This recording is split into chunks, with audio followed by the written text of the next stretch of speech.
These are 10 cards you should always draft in The Hobbit. Now, always is a bit of a strong word, so let's just say these are cards you should strongly consider when you see them in packs because they are fantastic and will help you win more games.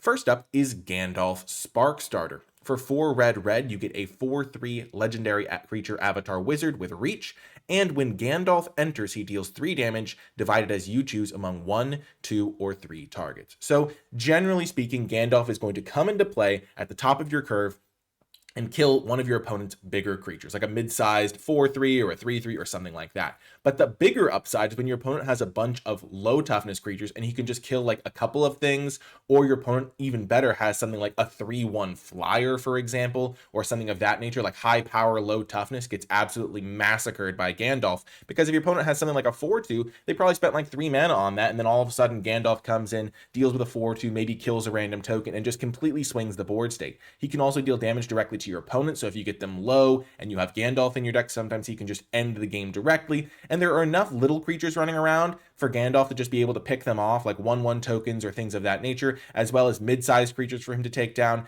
and the fact that the burn can hit face. Overall, a fantastic curve topper and a card you're going to actively be wanting in your red decks. Next up is Desolation Prowler. For 1 and a black, you get a 2/2 creature wolf that says pay 2 life. This creature gets +2/+2 until end of turn. Activate only once each turn. It's on the complete other end of the spectrum. It is a very aggressive card. It's 2 mana for almost a 4/4 when it's attacking, but you don't actually have to make it a 4/4. It's just the threat of it becoming a 4/4 that makes it really scary to deal with as a potential card that your opponent's going to have to block, because if you play this on turn 2, their 2-drop is almost certainly not going to be able to trade with this in combat. And to make it even better, it works really well with the cards that care about Ferocious in this set, which is a mechanic that cares about having creatures with power 4 or greater, and the fact that you can enable that with just a 2-mana creature really sets up the rest of your deck very nicely. So if you're an aggressive deck that wants to be putting pressure on your opponent, you don't really care if you're paying 2 life to give this +2/+2, because you would rather both players' life totals be lower because you're on the front foot, you're being aggressive. Having a giant 2-drop helps you be aggressive. Or if you have this Ferocious deck, then you also like having this 2-drop that can get to 4 power, and if you're both, then that's even better. So Desolation Prowler is a fantastic card. It also sometimes can dodge removal spells, because if your opponent has like a deal 3 or something like that, then Desolation Prowler can grow to be out of range of that, sometimes depending on how you line things up. So keep that in mind as well. It's just a really nice 2-drop. On the kind of other end of the 2-drop spectrum, on the more controlling side, there is Thror's Map, which is another fantastic addition to your decks. It's 2 mana for a legendary artifact. It says when Thror's Map enters, search your library for a basic land card, reveal it, put it into your hand, then shuffle, and then it has 2 tap, draw a card, then discard a card. So if your deck cares about mana fixing at all, like maybe you're trying to splash a color, Thror's Map is fantastic. If your deck just wants to hit its land drops consistently, Thror's Map is going to help you do that. You play it on turn 2, it's going to help you do that. And then in the late game, it just gives you a ton of inevitability, because it just means that you're not going to be able to flood out, and your opponent kind of can, because you're just going to be able to draw a card, discard a card. 2 mana is not the highest cost to have to pay for that, and over the course of a long game, you're going to be able to loot away all of your extra lands, your opponent is, and find your good cards, and your opponent's going to be drawing a couple of extra lands, and you can just win the game because of your random 2 mana uncommon that you got into play and that found you a land. Another really cool thing about this card is even if you're in top deck mode, you play this card, it searches up a land, and then sometimes you can just immediately loot away that land, which is kind of nice in the late game. Overall, it's the sort of card that just has a lot of utility. It's going to help make your draw more consistent, and it also has really good synergy with some of the cards in this set that care about drawing your second card each turn, because it lets you do that consistently every single turn for just 2 mana, which is really nice as well. So if you're playing a deck that cares about drawing a second card each turn, this card's great. If you care about fixing your mana, this card's great. If you just think your deck is going to play long games, this card is also really good. And overall, Thror's Map, it's going to be hard to go wrong with it, especially because it's colorless. So if you take it early, you're going to be pretty happy if you're going to be able to include this in your deck for those more mid-rangey or grindy decks. Next up is Celebrate the Mountain King. For 3 and a white, you get an enchantment that says when this enchantment enters, for each opponent, exile up to 1 target non-land permanent that player controls until this enchantment leaves the battlefield, and then when this enchantment enters, recruit. So basically, it's going to be a 4-mana way to exile a non-land permanent your opponent controls, and then you also get that recruit bonus, which means in the late game, if you have extra lands in your hand, you can draw a card, discard one of those lands that you don't need. That's going to be really good. In the earlier turns, you can draw and then discard a non-land sometimes to get some board impact in addition to removing that creature. So it's like a 1/1 that also exiles something, which is really, really nice. And sometimes you'll have a deck that is specifically built around Recruit, where you have cards that maybe you actively want to discard. Maybe they have flashback or something like that. Celebrate the Mountain King works with that. It works with the draw 2 synergies in the set. It's just a really nice removal spell because it can take care of anything you care about, any non-land, and then it also is going to give you some extra value where if you don't need extra lands, which a lot of the time in the late game when you're maybe in a top deck war, you don't need extra lands, you can just ditch your lands and basically like draw a card almost with your removal spell. And then also getting 1/1s, the 1/1 can be really relevant, or draw a discard is just always a really nice upside to have on your kill spells. So, and being able to deal with more than just creatures can also be really, really powerful. So Celebrate the Mountain King, a really nice removal spell. Next up is Bilbo Baggins Burglar. For 2 into blue, you get a 2/1 halfling rogue at common. It has an adventure, which is Take a Glance, a single blue mana for a sorcery adventure that says Scry 2. But where the real meat on the bone is with this card is that when Bilbo Baggins enters, you draw a card. So either a 3 mana 2/1 that when it enters draws you a card, or you can use the adventure first to Scry 2 and then have the 3 mana 2/1 that draws you a card. Overall, this is going to be a really, really powerful card because a 2/1 is often going to be able to trade with one of your opponent's relevant creatures. Maybe it can trade with their 2-drop. Sometimes they'll have like a 3/2 for their 3-drop or something like that, and it can trade with that. And anytime Bilbo Baggins trades with a card, you're up a resource because you played a 2/1 that drew a card and they're 3/2 or whatever, they're 2/2. If it didn't draw them a card, it's going to not be a favorable exchange for them, and that puts your opponent in a really awkward position. Also, if you do top deck this in the late game, the Scry 2 is really, really powerful because you don't necessarily need lands, so any lands you can scry away are almost like drawing additional cards. And also in the early turns, the Scry 2 can be valuable because often you won't have a 1-drop to play,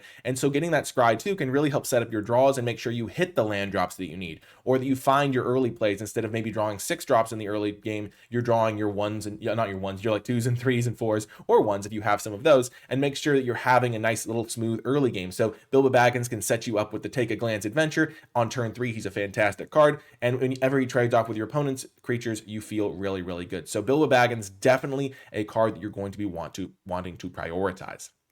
Next up is Bothersome Noisemaker. For 1 and a red, you get a 2/2 Goblin Bard that says whenever you cast a non-creature spell, amass Goblins 1. So this card is just really, really annoying to deal with because he's just going to kind of generate an army passively. There's lots of powerful non-creature spells in this set, and basically every time you do that, you just get 1/1 worth of stats, and that is really, really strong.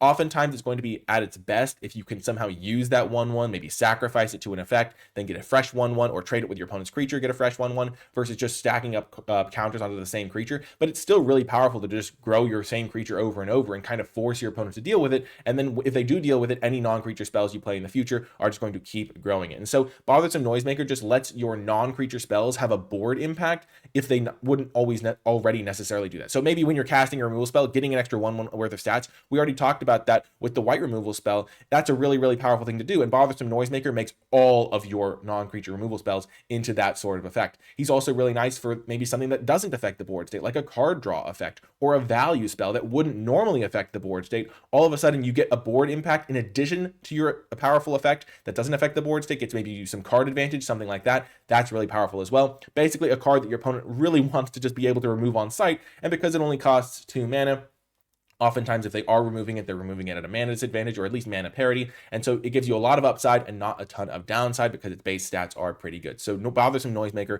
a really strong card.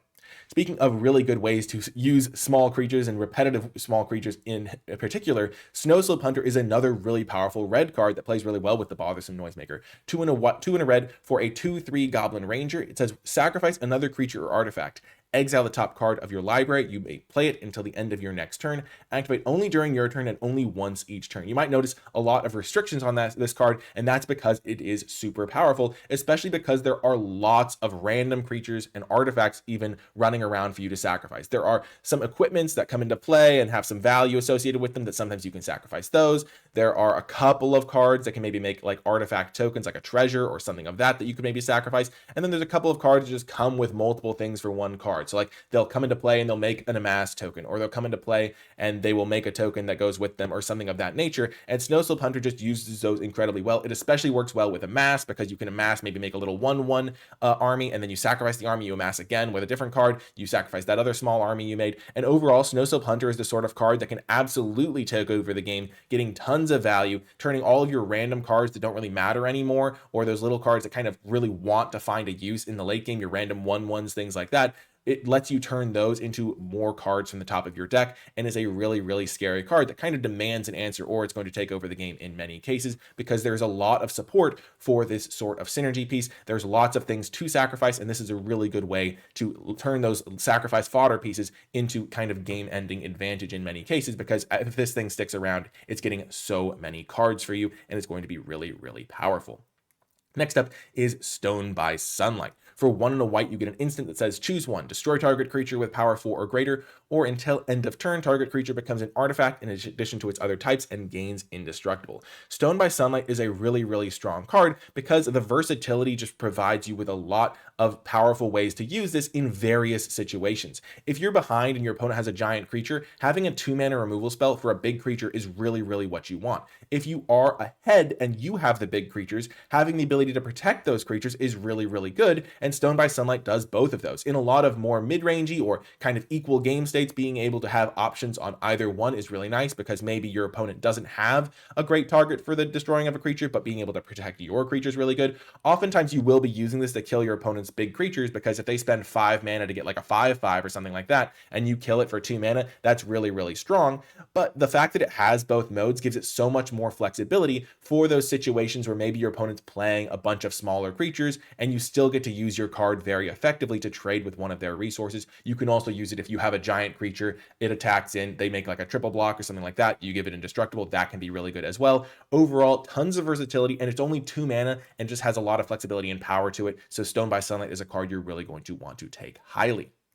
Next up is Gathering of Darkness. For 3 and a black, you get a sorcery that says return up to 1 target creature card from your graveyard to your hand, amass goblins 3. So for 4 mana, you're getting 3/3 worth of stats, and you're getting value because you're getting that 3/3 on board, and also getting to return a creature from your graveyard to your hand. Now, in many cases, again, it's going to be at its best if you're just getting a fresh 3/3, because then your opponent doesn't necessarily get to just like kill your one giant army that you've been amassing. But it's still also really effective if maybe you already have an army, you put 3/3 more stats onto it, all of a sudden your 2/2 army becomes like a 5/5, it can attack really profitably, and you're getting a card back from your graveyard, so you don't really mind if that thing trades off. Basically, in many cases, in the past, you've been spending 4 mana for like a 2/2 worth of stats while returning something from the graveyard to your hand. Getting a full extra 1/1 worth of stats is a lot. It makes a big difference on this sort of card, and turns this into something that can really just kind of swing a board state. A 3/3 is kind of a lot of the time going to be bigger than most of the 2-drops in the format,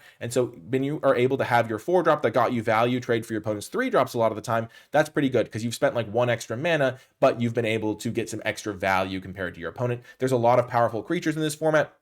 A lot of creatures like come with value, so your Gathering of Darkness can get back whatever your best creature is, and then you can play it again and get even more value. So it can kind of be more than just like, depending on how good your other creatures are that you're getting back, Gathering of Darkness gets better depending on that. But it's also just a powerful effect on its own, getting you a nice bit of value, a lot of board stats in addition to recurring something from your graveyard, and it's going to be a powerful card that you're happy to take in your black decks. And then last but certainly not least, never forget another Bilbo Luckwearer. For 1 and a blue, you get a 1/1 legendary halfling rogue that says Bilbo can't be blocked. And whenever Bilbo deals combat damage to a player, draw a card, then discard a card. He also has the Adventure Burglar's Plot for 4 and a blue. It's a sorcery that says exchange control of 2 target non-land permanents that share a card type, which is great to have as well.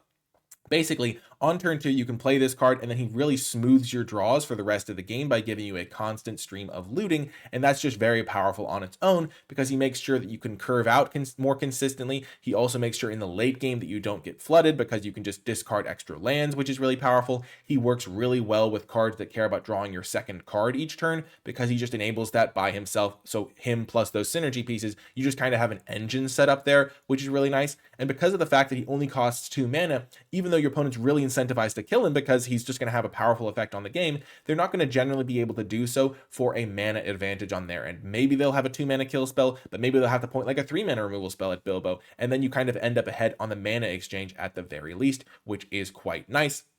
And then if you have a way to buff Bilbo's power, maybe you have a random equipment in your deck that you can put onto Bilbo that can also increase his clock and be pretty nice in board stall situations, where not only the looting is doing good work, but also the fact that Bilbo can't be blocked is doing good work. The Burglar's Plot is also really great to have on this sort of card that you want to be playing anyway, because it is a very situational effect where you wouldn't necessarily want to dedicate an entire slot in your deck to that spell, but because you get it stapled onto a card you're already very happy playing, there are plenty of situations where that card is going to be very good. You might have a random 1/1 token lying around from a recruit that you did earlier, and then you can just exchange it with your opponent's best creature. You can get their big flyer or their 5-drop or something like that.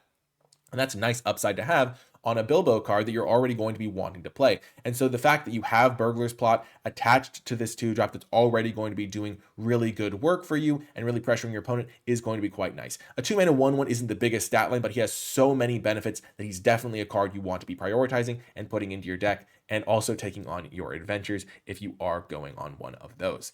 That's going to do it for this video, though. Thank you so much for watching. If you made it to the end, leave hashtag 10wins in the comment section down below, because these cards are winners and will help you win more games. I hope you enjoyed it, and I'll talk to you next time.